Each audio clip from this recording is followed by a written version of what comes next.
Yes. I will, is the president of the YMCA's in Monroe County. He will be here also for a while. Okay. Now what I'm going to do, we'll have the people up here at this table.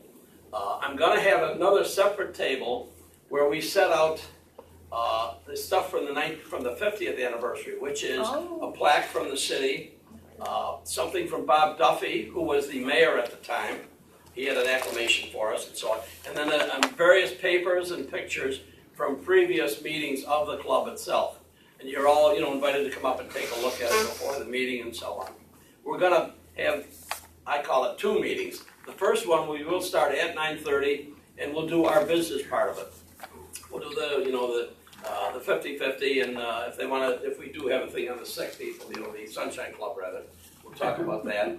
But we'll save the other part for when the dignitaries arrive. We'll do the introducing of them and so on, and if they want to give a little speech and so on. Then we will have the meditation, we'll have the Pledge of Allegiance, and eventually we'll get into the singing. For the 50th anniversary, I thought I wouldn't bother doing any singing. However, Maggie Brooks, we went through all the stuff, she talked and gave an intro and said how nice it was for the club and presented us with the proclamation. But then she sat down and said, now I want you to sing to me. So I hope, okay, kind of took us by surprise. But so that's what we'll do this year too. Sorry. Anything else here? Let's see. Oh, I've got pictures, and I want to pass them out right now before we go too much further. Some of you have the regular pictures that I took. Here's ones of the whole club, if you will. Pass them around. If you see something you like, just take it. Do I have to dress up for the dignitaries? No, you don't. I will, but you don't have to. You won't be here. Yeah, that's right. You're not coming. I won't be here. We'll be out of town. Hey, tell Cheryl I said hi. Oh, well, you better be dressed up for that. I'll tell her. We're going to have a cake instead of donuts. Oh. That's been taken care of. Oh, where's Warren? You ought to be in on all this stuff. Anyway, we are also going to have Jim Vanzana, who is the family court judge. He's going to be speaking. We didn't think we'd have a speaker for next week, but he'll be speaking after the meeting. And he said he'd talk to him maybe a half hour or so. So once the dignitaries leave, we'll let Jim talk a little bit. And that'll be about family court. I know Jim because I had him as a little snot-nosed kid in my troop in Scouts. And it's amazing how things turn around. It was a great kid. We had a lot of fun with the kids that were there and so on. However, the judge, James Benzana, will be here. Okay, that's taken care of. Let's see, yeah. Cake, cook. My wife's got to come in. She'll cut the cake. We're going to get plates and napkins and that sort of thing. While we're at it, what else we got here? We may have Chris, what is his name here? Manjone. He is the manager of the Elm Grove YMCA. Now, John Miller and myself go to the Elm Grove Y, which is the West Side Y, they call it. And I said something to him if he wanted to stop up. He may, I don't know, we'll see. But I'll also introduce him. He's been a speaker before, so he's familiar with our area and what we do here at the club. Okay. All right, with that. How does George say his name here? Rimmel. Rimmel, not Rommel. I say Rimmel. Rommel? I don't think so. I mean, maybe after We can ask, but I wouldn't the think. Nazi general was He wanted to be known for Rimmel. spell it the same way. Maybe. Okay. I'll ask. I'll find out for sure. Yeah. Okay. Before you start to say your prayers, open up your heart. Let your mind be emptied too, before you even start. Listen to your Father there. Let him enter in. Don't crowd your thoughts with problems. Just let the flow within. Fall, a good time. Time to slow down, relax, reflect on what's been going on during the summer and how we might be able to get ourselves ready for the holidays. It is a great time. We got Halloween coming, we got Thanksgiving, and then we got Christmas.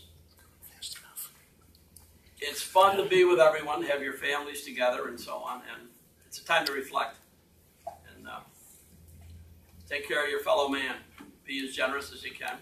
Do what you can. And hopefully we'll all have a good season. Okay. John, or Jack, if you would please. Everybody up for the pledge?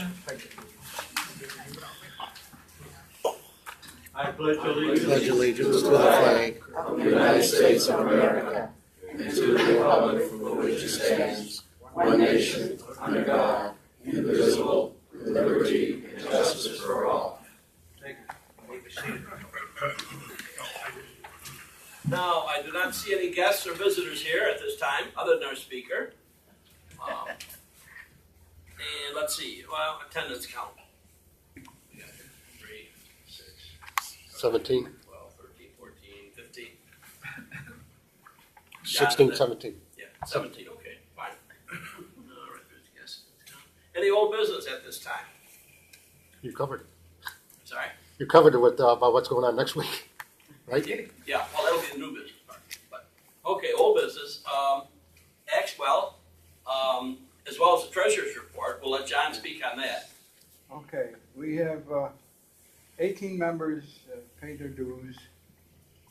We paid out $95 for the shelter at Buckman Park in Brighton for our picnic on June 1st of 16.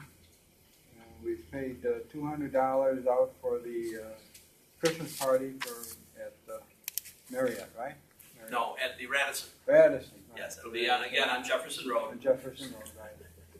And then we paid out to Jerry for the donuts for October, $65, which gives us a balance of $184.81. Okay, we could have another party. Right.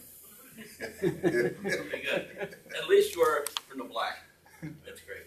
Okay, old business, new business. With these photographs, you reminded me of the picnic that we had. And we Yes. were able to support the picnic for free. That was fun. Yeah, good. Worked out good. Committee reports, I don't believe we even have any committees. Oh, not a committee, but, well, maybe it's the advertising. Oh, we passed out the schedule for this year. That's a nice job. That's a fantastic job. It yeah. goes through, thank you, January of 2016, January 13th. That's where we have guest speakers. And in the city newspaper, if you look at the city newspaper, we have the advertisement for the meeting. We haven't been able to get it into the messenger post yet, but city newspaper has the advertisements in there. We'll try to get it into some more things. And then we made some little cards for Warren and Wally to pass out with information about the club. Yeah, these 3 different avenues, hopefully we can bring in some new members. It'd be nice if we did. Along those lines, the information that I've got from previous meetings from the club, at one point, there were 137 members that went to the Christmas party. I think it was 1961 or 62. In the month of, we'll say, September of 1985, they had 3 speakers within that month. They had 2 travel logs, so they had more than the regular once a week meeting. And they had 1 or 2 travel places. You know, I couldn't believe it. 5 different things each month, it seems. They did a great job in it. But we're still here. That's the important thing. We're still here. Good. Okay. I think that's about it. Yeah, Craig, great job, really. Thank you. Appreciate your service. You've been an asset to the club. We appreciate it. All right. Do we have any humor to come up with here? All right. Well, first of all, the sunshine report, probably nothing changed. Nothing changed. Okay. You know, Want to do a little? one thing with Sunshine, Art Mance, who was our president a couple of years back, had a stroke. He was over at When did that happen? maybe 3 weeks ago. He was at the Episcopal home. Okay. And being at the Episcopal home, they were able to get him off to the hospital, fill him full of anticoagulants. And a week later, I came by his old house on East Boulevard, and he was hauling stuff down from the second floor, You're kidding. carrying it out, talking fine, looked great. He said they got it in time, but Wow. it was the guy is 94 years old. I know. For carrying Well, stuff that out was of exactly the picture of health when he was here. for carrying the stuff out of the house. His hearing aid is working again, and he's looking great. God bless him. I mean, when he said he had a stroke, I thought he was kidding. I thought you were gonna tell us that he had passed, and we didn't catch it. No. He, I think being at the Episcopal home was. I'm just gonna say, is this an ad for the Episcopal home? We all probably gotta end up there. Well, I mean, They gotta take good it care of was close to Strong Memorial. They Yeah. sent him off to Yeah. the emergency room and pumped him full of that Great. anti-stroke drugs. Yeah, Yeah, he's doing fine. that's good. Glad to hear that. Okay. So there you go, Sunshine Club. All right. How about some humor? All right, that I can handle. Okay. Lou, are you prepared for this? I don't know, Jack. I had a rough night. Oh. I No, every night in your life is rough. didn't listen to any political stuff like that. Second motion. Well, I'm gonna start a program that is a little different. I have some weird friends who I sing with, and they send me a lot of this material. I don't know where they get it from, but sometimes I wish I didn't know them. But anyway, we've all heard stories about women with blonde hair, right? Oh, sure. And as I stand up here, I look around the audience, and there are some who don't have to worry about this. But I came across, now I'm sure you're looking forward to this. It's about men with blonde hair. So this is a little different. Then I'll get into the other side of the fence and we'll talk about the feminine part of it. But the two I found concern men with blonde hair. The first one goes like this. A blonde man is in the bathroom and his wife shouts, "Did you find the shampoo?" He answers, "Yes, but I'm not sure what to do. It's for dry hair and I've just wet mine." Okay. Not too good, right? Well, it's getting better as it goes along. Oh, I got someone laughing up here. We're reaching out on that one. All right. Now, Now this one's a little better. It says a blind man spies a letter lying on his doormat. It says on the envelope, "Do not bend." He spends the next 2 hours trying to figure out how to pick it up. And he finds it so responsible. Oh, Okay. forget these. We thought it could get worse. All right. Now You're lucky we don't but I have know lettuce where and your tomatoes. humor is, so I found some in the category you people seem to enjoy. This one it comes from a program called 7 Degrees of Blondes. Now, I'm not going to read all 7 today, but I'm going to read the first 2. It said the first one is called the first degree. The married couple were asleep when the phone rang at 2 in the morning. The very blind wife picked up the phone, listened a moment, and said, "How should I know? That's 200 miles from here," and hung up. The husband said, "Who was that?" The wife replied, "I don't know. Some woman wanted to know if the coast is clear." That's right. All right, we'll try this one. Oh, God. 2 blinds are walking down the street. One notices a compact on the sidewalk and leans down to pick it up. She opens it up, That's it. looks in the mirror and says, "This person looks familiar." Oh, I like you, Don. I haven't even got to the other part of it yet. The second blind says, "Here, let me see." So the first blind hands her the compact. The second blind looks in the mirror and said, "You dummy, it's me." With that, I'll leave it to next week. Hallelujah. A little louder, please. Hallelujah. Okay. Very good. Oh, thank you. Okay.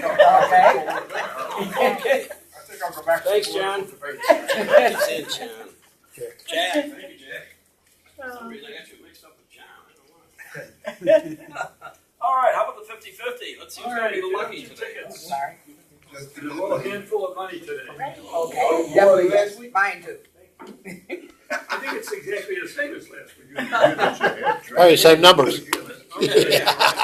Who can we have draw? Who won last week? Bill. Bill? Probably Bill. All Who else? Hey, Bill. Speaker. All right, you're going to ticket. Don't say nothing. Don't pull your Y'all- own. Hey, that's your ticket. Hey, Stop it. hey. Give him Oh, the ticket, man, girl. I'm just bad. Missed by what? It is 66 1157. Nope. 661157. Jeez, I need to close. Who did you live? Not me. 5254. Jack. Oh, Right there there. you go. Oh, Paul, yeah. Either Bill or Paul, okay. Somebody has I to. had to look at mine. I know, right? Right? Oh, all I right. would Maybe next time. All right. Start changing. I'm going to have to change my position again. Well, yes.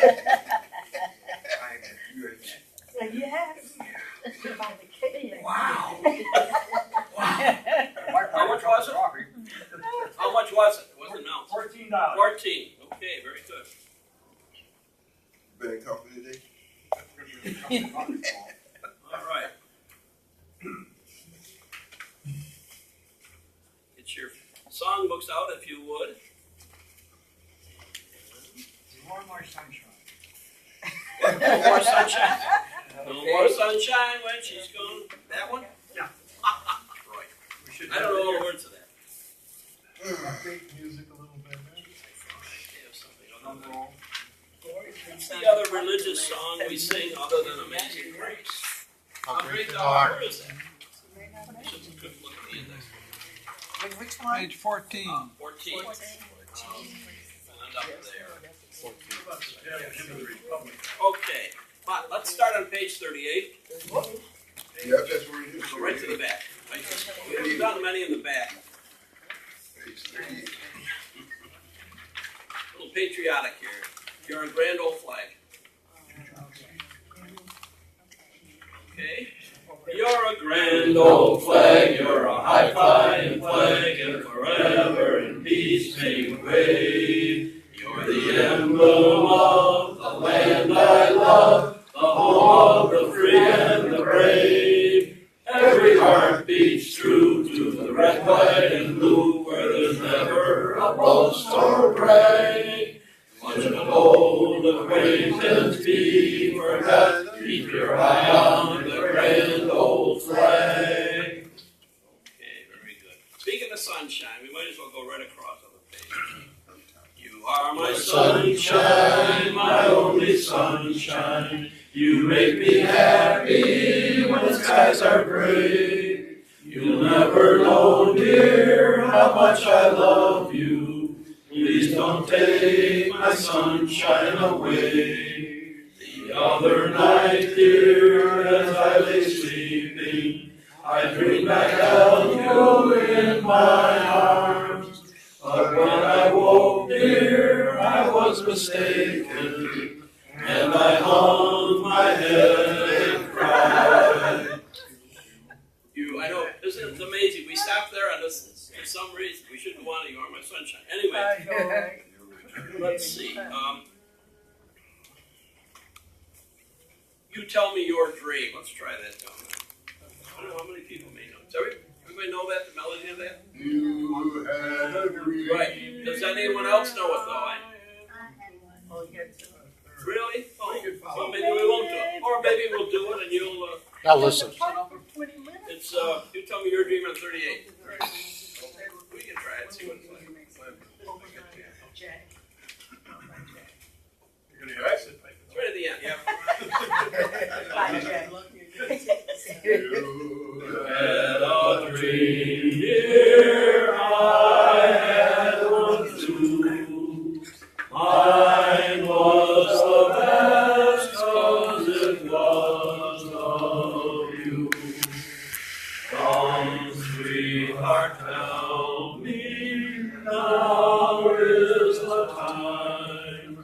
You tell me your dream, I'll tell you why. Yeah. We haven't done that before. You made me love you. We're on the same page. All right, we can do that at the bottom there. You made me love you. I didn't want to do it. I didn't want to do it. You made me want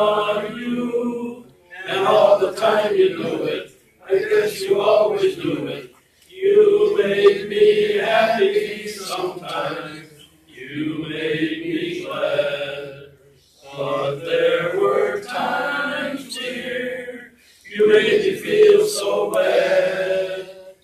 You made me sigh for I didn't want to tell you, I didn't want to tell you.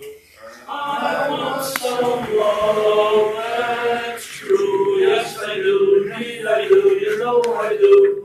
So give me what I cry for. You know you got the kind of kisses that I hide for. You know you made me love you. Ooh, up a little line.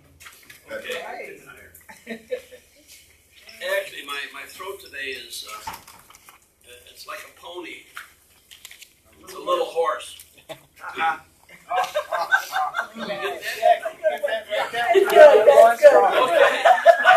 good, that's good. We do have fun up here. All right, let's see. 36. Yeah, we'll try that one. Johnny comes marching home. Okay? When Johnny comes marching home again, hurrah, hurrah. We'll give him a hearty welcome then, hurrah, hurrah. Oh, the men will cheer, the boys will shout, the ladies, they will all turn out and we'll all feel gay. When Johnny comes marching home, do it twice. When Johnny comes marching home again, hurrah, hurrah. We'll give him a hearty welcome then, hurrah, hurrah. Oh, the men will cheer, the boys will shout, the ladies, they will all turn out and we'll all feel gay. When Johnny comes marching home. All right, very good. Does anyone have a request? No. Okay. Well, let's, how about 34? Tootsie. I think you all know that one. Good thing we don't have kids in their 20s in here, right? You know, of course they wouldn't be retired, but they would know these songs anyway. Page 34. Tootsie, goodbye. Tootsie, don't cry. That choo-choo train that takes me away from you. No words can tell how sad it makes me. Kiss me, Tootsie, and then do it over again. Watch for the mail, I'll never fail. If you don't get a letter, then you know I'm in jail. Tootsie, don't cry. Tootsie, goodbye. All right, let's go to 14.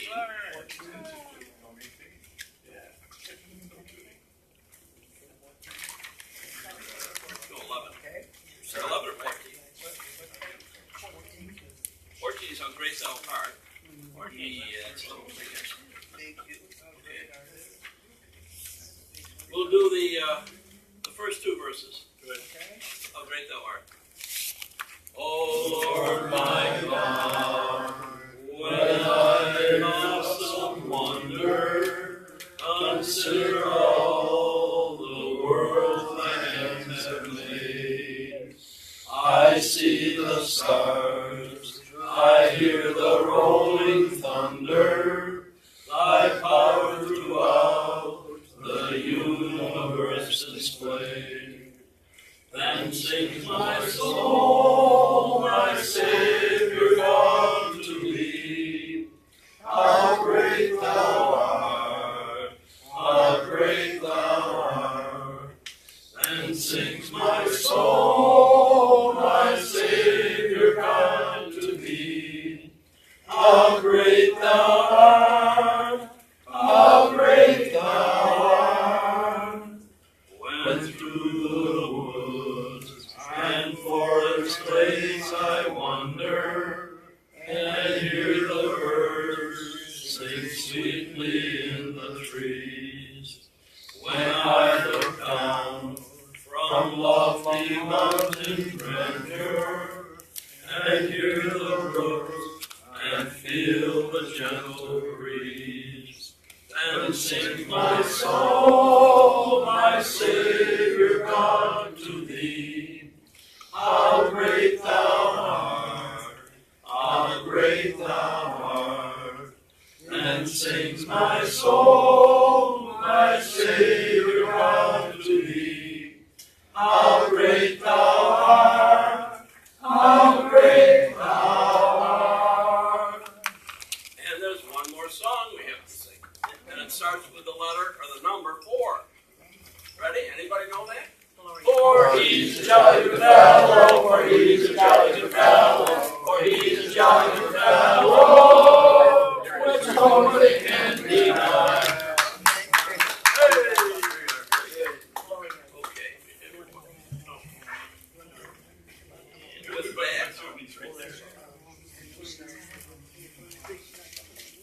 At this time, I will introduce Warren Crandall, and he in turn will introduce our guest speaker. Hey, Roy. Oops, you don't need the gavel.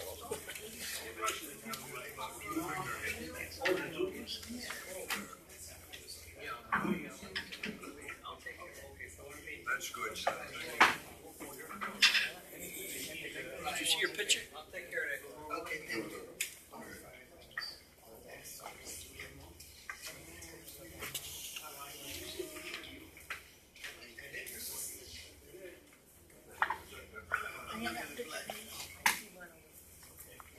Yeah, we could have them if you want, but where are they now? Oh, I'll give everybody a chance to get what they have to do, and I'll be right with you. yeah. All right. Sorry.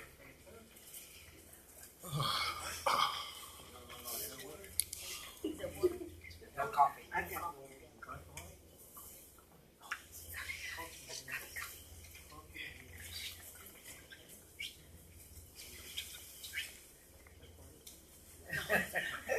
Not for me, I'm good.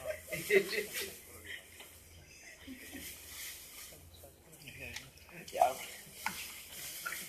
Great Charles. Copy is great. Beautiful. Thank Thank you.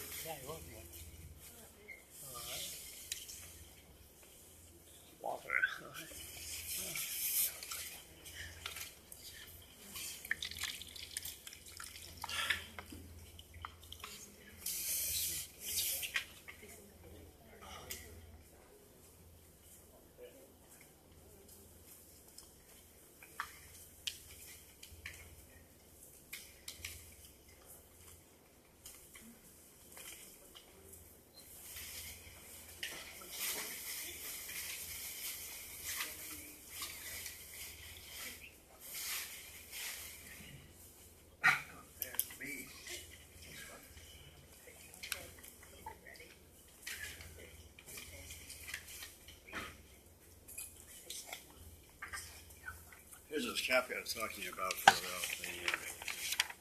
Okay. Okay.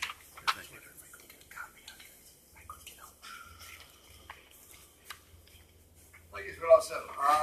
It's always interesting to be a master chairman of a group because you meet a lot of people that you wouldn't otherwise meet, and you meet their staff and you get a chance to talk to them, and it's really great. Our speaker today has something so interesting. He's working on what they call a cat's head. You know, a cat has 9 lives. Well, he's in his 3rd life right now, and we've had people before come before us, and they've had 2 lives at least, as you know. 2 speakers earlier this year have come have 2 lives already. This fellow here probably going to go out and be a super job, I know. Some people you're really impressed with, and I think everybody I've been impressed with because everybody has a story to tell. They have something interesting to talk about, and they have a thrust going on in their hearts and their mind, so they know what their goals are, and they want to accomplish these goals and do the right thing. I'm not going to tell you anything more about our guest speaker today, on the fact that he's a fantastic person. I've been delighted to have him here with us, and he's had a chance to talk to him in various places, and he is an exceptional person, no question about it. The lives he's already led. And I'd like to introduce to you, without any further ado, the Honorable Peter Lawrence with our Senator for our area. Okay? Peter Lawrence.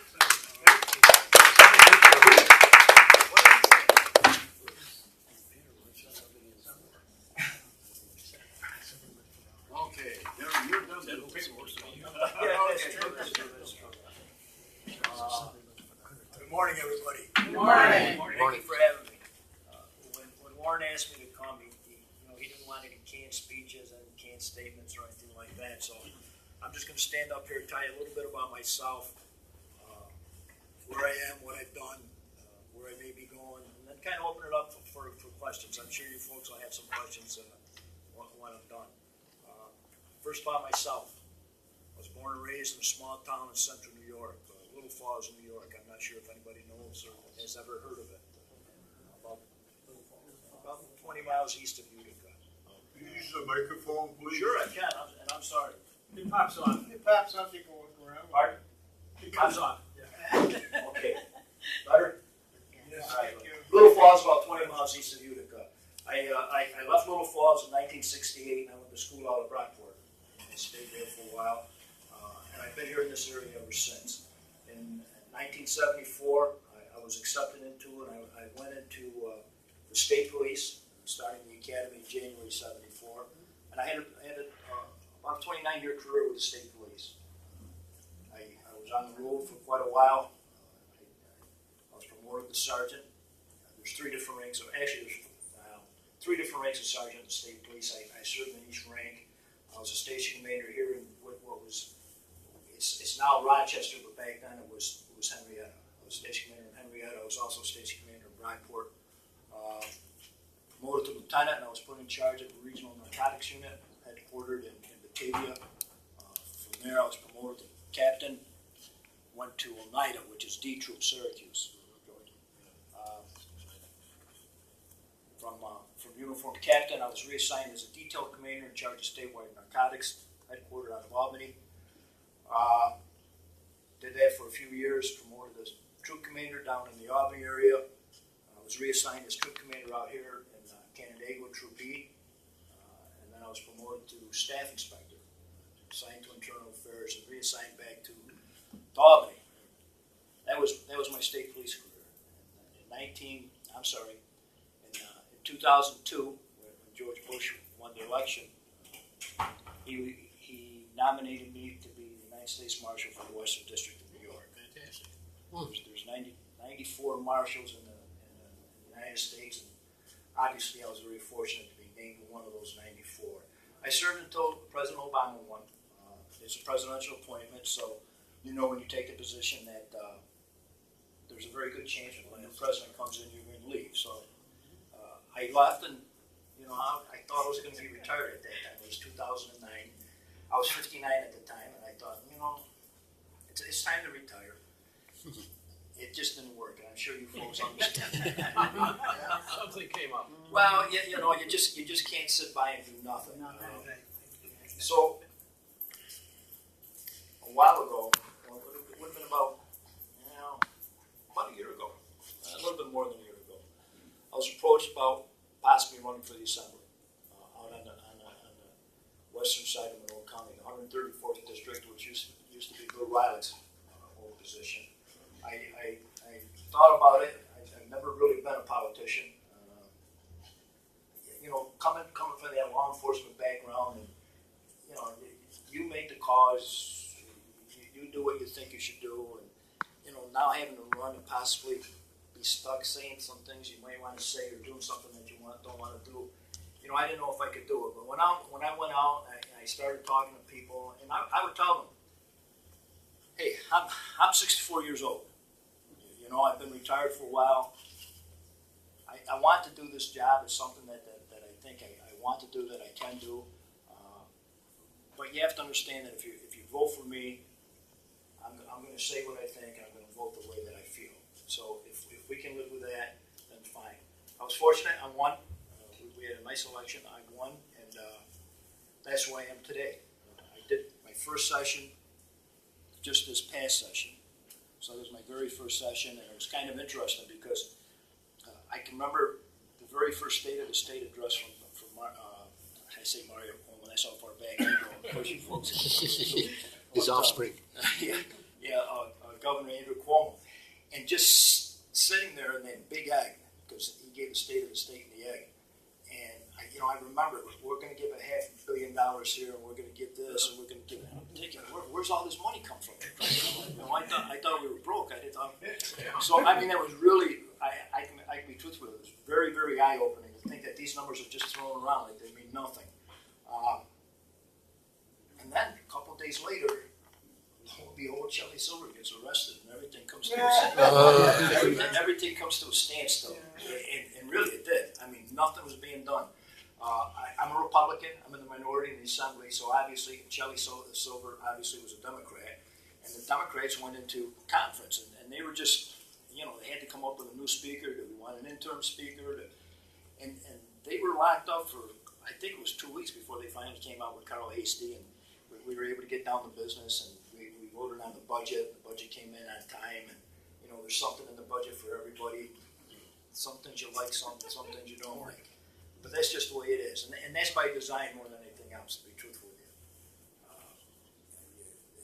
you. It gives everybody the opportunity to stand up and say, I think there were 8 bills in the budget. I voted for one of those bills. Every other one I voted down. But it gives everybody the opportunity to stand up and say, I don't like this part of it. For while we have a former teacher here, one of the budget bills dealt with. Pardon? Watch it. No. One of the budget bills dealt with primarily education, and a lot of it was with teacher tenure. Of course, Cuomo wanted some changes in teachers' tenure, and he was having a hard time selling it. But at the same time, he put in an additional $1.3 billion in that particular bill, so that it gave everybody the opportunity to stand up and say, I'm not happy with how they're treating the teachers with the tenure. I'm not for it. However, I can't vote against the $1.3 billion in education. It gave everybody something that they could. Yeah. So that's by design. Budget was passed. We took a break. Came back. Now we start passing bills, and this was another thing that you talk about partisanship and bipartisan and so forth and so on. But what I found very interesting, at least in the Assembly, as a Republican, a member of the minority, I cannot introduce a bill on the floor. The majority will not allow the minority to introduce any bills on the floor. And it really is it's really kind of worse than that. The Democrats, the majority, they will not allow a bill on the floor unless there's enough, and I'll explain this, unless there's enough Democrat votes to pass the bill. Now by that I mean this. There's 150 members of the Assembly. I think 43 Republicans and the rest are Democrats. To pass a bill, we need 76 votes. If a Democrat assembly person wants to introduce a bill on the floor, they have to have at least 76 votes, Democrat votes, before that conference will allow the bill to go onto the floor. Now, I'll try to explain it a little bit more so that it's more clear to you. Joe Morelli he's the Democrat leader. And, I like Joe Morelli, even though I'm a Republican. He's treated me very well down there, especially as a freshman. Joe Morelli would like to see MMA, mixed martial arts. Whether you like it or not, that's one of Joe's. It's one of his things. That's what he wants. That bill would pass if it came on the floor. There's enough Republicans. Probably all 43 Republicans would vote for that bill. But because Joe can't get 76 votes in his caucus, won't come on the floor. For me, it was eye-opening because, again, like I say, I come from law enforcement. You take a look at what's in front of you as far as the evidence goes. You make a decision. That's not the way it is. It was kind of surprising. Now, 3 men in a room. You're right. Yeah. It's 3 men in a room, and they're the ones that make the decision. Well, and we can you can give me going here a little bit, but that They may be part of their downfall, though, also. You said George, right? That was your name? Jerry, I'm sorry. They may be part of their downfall, 3 men in a row. I mean, as you noticed, 2 of them got arrested. Well, no, Skelos. just stop and think about it. Yeah. You know, Dean Skelos and Shelley Silver were both taken down. Skelos. You know, Andrew's still out there. You know, pre-Barara, most of the, I shouldn't say most, but a lot of the evidence that he started with came from the Moral Commission. And that Moral Commission was killed by 3 men in a row. Yeah, but I thought Kumo killed him. Well, Cuomo killed the Moral Commission. Right. Why? Well, you tell me. I can tell you what. There were 3 men. There were 3 men in a room. The Moral Commission was looking at Dean. They were looking at Shelley, but they were also looking at Cuomo. Cuomo's got he's got a ton. I don't want to bash into Cuomo. I really don't. It's okay. Pardon? It's all right. No. I mean, he's got millions of dollars that are coming in from different from different groups. I mean, the Moral Commission started to take a look at all these campaign contributions that were coming in. Obviously, the heat was getting too hot. You know, the leader said this is getting too close. I mean, we don't want them. You know, we didn't think they were going to be looking at us. We thought something else was going to be done. So, 3 men down in a room. They came up with a couple of ethic changes, which really amounted to nothing. And Cuomo killed the Moral Commission. At that point, Barara said, "Give me your stuff. I want to see what you got." And he just continued what the Moral Commission was doing. Now, for my state police career, I knew some of those people on the Moral Commission. And there were a lot of good people, and one in particular, again, going back to Syracuse, Bill Fitzpatrick, real good man. I mean, they were competent, they were doing their job, they thought they were independent, and obviously it turned out that they weren't. Now, as far as ethics go, and we hear about this all the time, from what I see, and I worked internal affairs, I did investigations on troopers, whether it be a road trooper or a captain or a major. You know, some of them were okay, and you know, sometimes you had to fire somebody, but you call it as you see it. The problem I see with ethics in Albany is not so much the ethics themselves that are in place, is that there's nothing there, there's nobody there to enforce the ethics. And you can make all the laws in the world, but if you're not going to enforce the laws, the rules, the ethics, however you want to call it, you know, people are just going to wander off the reservation, so to speak. It's just going to happen. To me, that's the biggest problem down there. To me, that's the biggest problem. So it's been interesting. I'm very honored to be there. I represent the towns of Greenside and Parma. Very honored to be there as I look back from a small kid from a small town in Little Falls. You know, I've been pretty lucky in my life, like I say. I had a nice 29-year career with the state police. I did an awful lot of things with that. I was able to meet presidents, vice presidents. You know, as the United States Marshal, I was down. I met the president, and I'll tell you that story. When I was first named, President Bush called 5 or 6 of us together as a group and brought us down to Washington. And so we're down there as a group. We're all sitting in the Roosevelt room, Teddy Roosevelt room, and we're waiting for our turn to go into the Oval Office. And they take you one at a time, and everything is orchestrated. You know, everything is choreographed. They know what they're going to do. Of course, you have no idea what's going on in there, but so you know, I'm sitting outside. Now it's my turn. The guy comes up to me and says, "You know, walk in, bear to your left. There's going to be tape on the floor. Stand there. The president will take your chance." So I walk in, and George Bush is standing there. He's got this big smile on his face.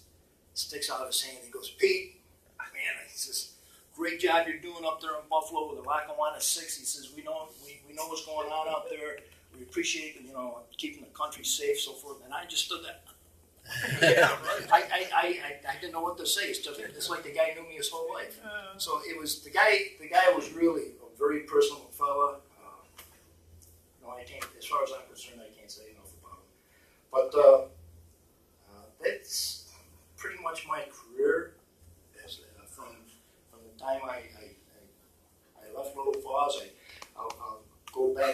to say that when I went to Brockport, I got involved. I was on the wrestling team there. When I got reassigned as the station commander in Brockport, I got re-involved. I helped coach that team for quite a few years, and today I still stay involved. We won 5 Division III national championships there. We've got well over 100 All-Americans, Division III All-Americans. One of our guys competed for the Olympic team, so I mean, you know, we were quite successful. With the state police, you know, I was involved in some pretty good investigations. I don't know if you folks remember Sarah Ann Wood or not. There's a little girl down outside of Frankfort, New York, who got grabbed by Louis Lent. Yeah, and I think she was 11 or 12 years old. We never found her. We did arrest him, but I was involved in those searches. The very night that she was grabbed, I was working and got called over to that area. And we searched and we searched and we searched, and we couldn't find any. Just couldn't find her. As it turned out, well, actually nobody knows where she is. She was brought out to Massachusetts, and then from there, who knows?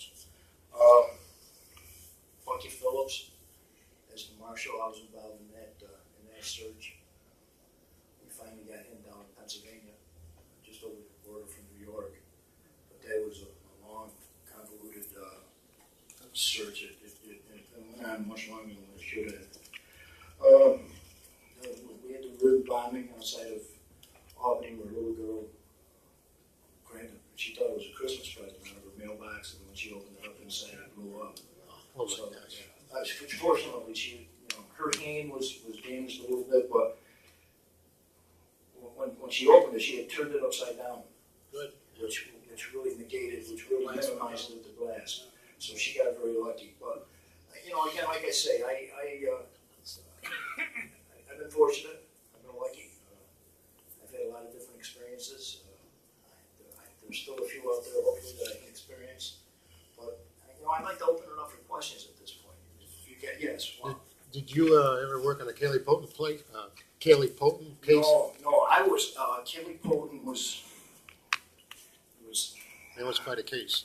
Yeah, it was. I was either the detail commander in charge of narco, or I was a troop commander down in G Troop. So I wasn't in this area, but I know the state police got involved somewhat because of They had a tough time finding her.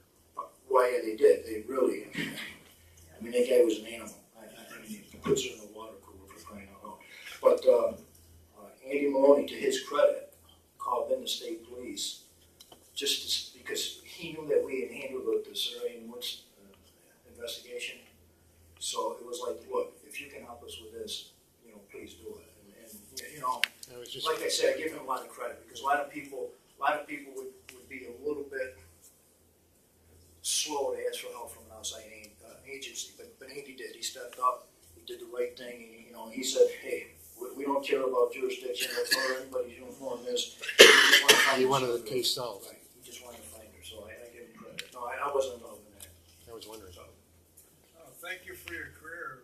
So, great career. We really thank you for what you did. What about guns control? What about guns? What's your opinion on it? Well, here's what I think. First and foremost, it's a constitutional right.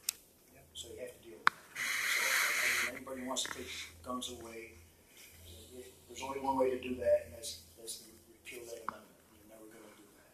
So now, we need reasonable restrictions. And I don't think there's, I own guns. I'm not a gun person.